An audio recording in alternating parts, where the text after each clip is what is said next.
রাসূলুল্লাহ সাল্লাল্লাহু আলাইহি সাল্লামের একটি হাদিস পেয়েছি, ওয়াল্লাযী নাফসি বিয়াদিহি, আমি সেই সত্তার শপথ করে বলছি যার হাতে আমার প্রাণ। আল্লাহ রাসূল সাল্লাল্লাহু আলাইহি সাল্লাম কোনো শপথ করা ছাড়াই যা ইচ্ছা বলতে পারতেন, কিন্তু তিনি সর্বপ্রথম আল্লাহর নামে শপথ করেছেন, কারণ তিনি এখন যা বলতে যাচ্ছেন নিশ্চয়ই তা আশ্চর্যজনক কোনো বিষয়। তিনি বলেন, ইন্না মাসালাল মুমিন কামাসালিন নাহলা, ঠিক মৌমাছির মতো। মুমিনের উদাহরণ হলো ঠিক মৌমাছির মতো। আমি বসে থেকে ভাবলাম, সুবহানাল্লাহ, আল্লাহ প্রথমে আমাদের বলছেন তিনি মৌমাছির প্রতি ওহী প্রেরণ করেন, আর এখন রাসূলুল্লাহ সাল্লাল্লাহু আলাইহি সাল্লাম বলছেন তুমি যদি মুমিন হতে চাও তাহলে ঠিক মৌমাছির মতো হও। মৌমাছির মতো হলে কি হবে, আর কিভাবে মৌমাছির মতো হব? মৌমাছি আমাকে আমার ঈমান সম্পর্কে কি শেখাবে? কিভাবে একজন বিশ্বাসীর মতো বাঁচতে হবে এ ব্যাপারে মৌমাছি কি শেখাবে? ব্যাপারটা এতই সিরিয়াস যে আল্লাহ রাসূল সাল্লাল্লাহু আলাইহি সাল্লাম প্রথমে আল্লাহর নামে শপথ করেছেন, তারপর এই কথা বলেছেন। তো তিনি আমাদের কিছু কথা বললেন যার প্রতি আমাদের মনোযোগ দেওয়া প্রয়োজন, কিন্তু আমি চাই রাসূলুল্লাহ সাল্লাল্লাহু আলাইহি সাল্লাম কি বলেছেন আপনারা তার প্রতি মনোযোগ প্রদান করুন। তিনি বলেন, আকালাত তাইয়িবান, এটি ভালো জিনিস খায়, এটি ভালো এবং খাঁটি জিনিস খায়। মৌমাছি উত্তম ফুলের নিকট যায়, এটি এমন কোন ফুলের নিকট থেকে নেয় না যেটি অপরিপক্ক, নষ্ট। এটি এমনকি এমন কোন ফুলের নিকটও যায় না, গন্ধ শুকে এটি বুঝে ফেলে অন্য মৌমাছি ইতোমধ্যে এই ফুলের কাছ থেকে নিয়ে গেছে। এটি নতুন, পরিষ্কার, খাঁটি একটি ফুলের নিকট যায়। এটি শুধু সেই ধরনের ফুলের নিকট যায়। আমাদের ঈমানের প্রথম যে ব্যাপারটি এখানে হাইলাইট করা হয়েছে তা হলো যে রিজিকের আমরা সন্ধানে বেরিয়ে পড়ি। শুধু যে খাদ্য আহার করি তাই নয়, বরং যে রিজিকের পিছনে ছুটি, যে চাকরি আপনি পাবেন, যে ব্যবসা আপনি শুরু করবেন, যে টাকা আপনি কামাবেন এবং যে খাদ্য আপনি আহার করবেন, সব কিছুতে খাঁটি জিনিসের সন্ধান করুন। এমন জিনিসের অনুসন্ধান করুন যা খাঁটি, যা পবিত্র। সর্বোত্তম জিনিসের খোঁজ করুন। আর জানেন তো, মৌমাছি সবচেয়ে ভালো ফুল না পাওয়া পর্যন্ত খুঁজতে থাকে। তাই আমাদেরও সেরাটা অর্জন করতে হবে। ফালিয়ুতকিনহু, একজন মুমিনের দৃষ্টিভঙ্গি এমনই, তার উচিত দক্ষতা অর্জন করা। আপনাদের সবাই যখন কিছু করবেন তাতে দক্ষতা অর্জন করুন। আপনার উচিত সেরা হওয়া, এটাই মৌমাছি করে। সে সেরা ফুলের সন্ধানে থাকে, এটাই মৌমাছি করে। এটাই প্রথম শিক্ষা। তারপর তিনি বলেন, অওয়াদা তাইয়িবান, এটি উত্তম উপায়ে বসে। যেভাবে এটি ফুলের উপর বসে তা খুব সুন্দর। ব্যাপারটা ভালো এবং খাঁটি। আর আপনাকে এ সম্পর্কে গবেষণা করতে হবে। মৌমাছি নিয়ে গবেষণা না করলে তো এটা আপনি জানতে পারবেন না। মৌমাছি নিয়ে অধ্যয়ন করলে জানতে পারবেন তারা শুধু সে ফুলের কাছেই পরাগ নিয়ে যায় যে ফুলের পরাগ দরকার।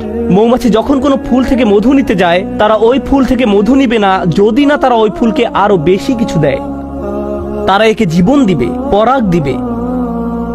আমাদের সবার জীবনে বিভিন্ন রকম সম্পর্ক রয়েছে, ঠিক যেমন মৌমাছির ফুলের সাথে সম্পর্ক আমাদের প্রত্যেকের সম্পর্ক রয়েছে। আপনার আমার প্রতিটি সম্পর্কের ক্ষেত্রে আপনি কিছু নেন এবং কিছু দিয়ে থাকেন। আপনার বিবাহের ক্ষেত্রে আপনি কিছু দিয়ে থাকেন এবং কিছু নিয়ে থাকেন। যখন আপনি পিতা বা মাতা হন, যখন আপনি একজন শিক্ষক, তখন আপনি কিছু দিয়ে থাকেন এবং কিছু নিয়ে থাকেন। যখন আপনি কারো চাকরি করেন বা মালিক পক্ষের হয়ে থাকেন, তখনও কিছু নিয়ে থাকেন এবং কিছু দিয়ে থাকেন। কিন্তু মৌমাছি যা কিছু নেয় তার চেয়ে অনেক বেশি দিয়ে থাকে। এটি নেওয়ার চেয়ে দেয় অনেক বেশি। আর যা প্রদান করে তা গ্রহীতার জীবনকে উন্নত করে। আর যা নিয়ে যায় তা গ্রহীতার কোনো ক্ষতি করে না। এটি ফুল থেকে যা নেয় তা ফুলের কোনো ক্ষতি করে না। এটি ফুলের উপর পা গুলো রাখে খুব সুন্দর করে। প্রসঙ্গত, ফুলের খুব কোমল জায়গায় মৌমাছিকে বসতে হয়। ফুলের তুলনায় মৌমাছি ভারী একটা জীব। যদি সে তার সম্পূর্ণ ওজন ফুলের ওই কোমল জায়গায় রাখে তাহলে এটি ভেঙে যেতে পারে। তাই এটি ভাসতে থাকে, পুরো ওজন ফুলের উপর রাখে না। এটি পাখাগুলোকে ঝাপটাতে থাকে যেন সম্পূর্ণ ওজন ফুলের উপর না রাখতে হয়। আমরা এখান থেকে কি শিখছি? আপনার একটি সম্পর্ক আছে, কিন্তু আপনি শুধু দাবি করতে থাকেন, চাইতে থাকেন। তারপর এক সময় আপনার প্রিয় বন্ধু, আপনার কর্মচারী, আপনার স্বামী বা স্ত্রী, তাদের ধৈর্যের বাঁধ ভেঙে যায়। আপনার কিছু জিনিস দরকার, হ্যাঁ আমি একমত, কিন্তু অতিরিক্ত নিতে যাবেন না। তাদেরকে এমন চাপে ফেলবেন না যে তারা ভেঙে পড়বে। আর যদি কিছু চান তাহলে বেশি করে প্রদান করুন। তার জন্য কিছু নিয়ে আসুন, তারপর দাবি করুন। আর যখন চাইবেন কম করে চান, জাস্ট যতটুকু দরকার, যতটুকু প্রয়োজন। তাহলে ওয়াদাত তাইয়িবান, আচ্ছা এটা সুন্দরভাবে বসে, ভালো একটি জায়গা খুঁজে নিয়ে বসে, এটা সুন্দরভাবে আহার করে। এর আরেকটি উপকার হলো যদি অন্য কোনো মৌচাকের মৌমাছি পাশ দিয়ে অতিক্রম করে এবং দেখে যে একটি মৌমাছি এই ফুল থেকে আহার করছে, তখন সে এখানে এসে কোনো ঝামেলা বাঁধায় না। কারণ যদি দুইটি আলাদা মৌচাকের মৌমাছি একটি ফুলের উপর গিয়ে বসে, তখন ফুলের ক্ষতি হয়ে যায়, এর আর পরাগায়ন হয় না, ফুলটি এর ফলে মারা যায়। তাই মৌমাছি ব্যাপারটা বুঝতে পারে, সে জানে যে এই ফুলের সাথে ওই মৌচাকের সম্পর্ক গড়ে উঠেছে, আমার আর এর কাছে যাওয়া উচিত নয়, এবং গন্ধ শুঁকে বুঝতে পারে।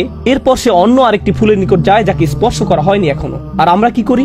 কেউ একটা দোকান খুললো, আরেকজন দেখে ভাবলো ভালো ব্যবসা, আমারও ঠিক একই রকম একটা দোকান দিতে হবে রাস্তার ওই পাশে, আর ওই লোকের সব কাস্টমার নিয়ে যায়।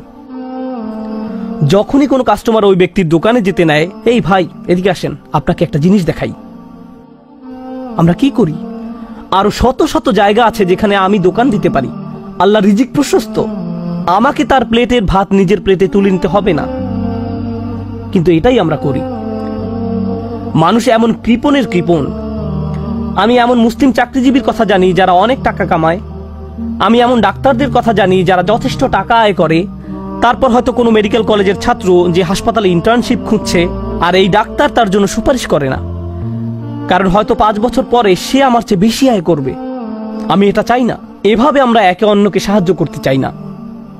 অথচ একজন বিশ্বাসীর মনোভাব হওয়া উচিত ছিল এরকম, আচ্ছা সে তার রিজিক এখানে আয় করছে, আমার উচিত অন্য কোনো জায়গায় যাওয়া, আমার তার রিজিকে ভাগ বসানোর দরকার নেই, পুঁজিবাদী সমাজের মতো গলা কাটার দরকার নেই। আপনি এই দুনিয়াতে অন্য মানুষের রিজিক দখল করে নিজের টাকা আয় করতে আসেননি। আমি শুধু আমার লাভ বুঝি, আমি এছাড়া অন্য কিছু বুঝি না। সুবহানাল্লাহ।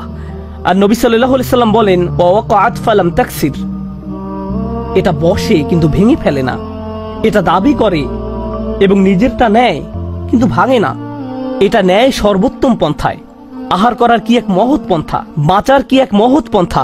আমাদের ক্ষেত্রে ব্যাপারটা শুধু টাকার সাথে জড়িত নয়, সম্পর্কের ক্ষেত্রেও এমনটা ঘটে।